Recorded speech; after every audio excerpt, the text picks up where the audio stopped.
We witnessed some special scenes today, didn't we, at the dawn services? I watched particularly the Australian War Memorial in Canberra. I used to go there regularly. The Shrine in Melbourne. We saw scenes in Sydney, right across the country. And then we sort of just started to see this afternoon at Gallipoli and Villers-Bretonneux in France, more services for Australians war dead. Everybody's turned out, haven't we? And those numbers are growing year on year. Veterans were honoured today. One of those veterans who joins me now is Michael von Berg, who served in Vietnam. He's been with us before on Credlin. You enjoyed him very much last time, so I wanted to reach out to him today. Thank you for your time. Thank you for your service, Michael. Give us a sense at home what this day, after all these years, still means to you. It's a very special day, Peter. I mean, the ability to catch up with your mates. And, you know, what I find extraordinary by some in the media saying that, you know, it's celebrating war is just absolute rubbish. What we're celebrating is we're not celebrating anything except we're remembering our mates, our war dead, their families who suffered extraordinarily in losing a loved one. But most importantly, I think it's that peer-to-peer support, which is so important in the mental health space, where some people have been struggling, and to get together and have a beer and a quiet yarn is just wonderful.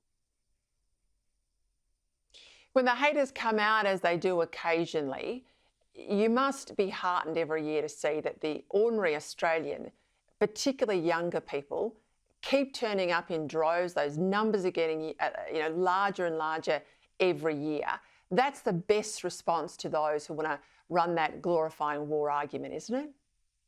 Absolutely. I think it's wonderful. And I think it's an example, I think, also of good parenting, because to see those young people, little kids, you know, on the side of the road with their little Australian flag, waving it and cheering, that's the next generation. That's the ones who carry us forward as a nation. And to see those people out there in hail, in sun, in rain, whatever the case might be, for the people who are marching, for the ones who have given their service, it is an incredible morale booster and not to be underestimated.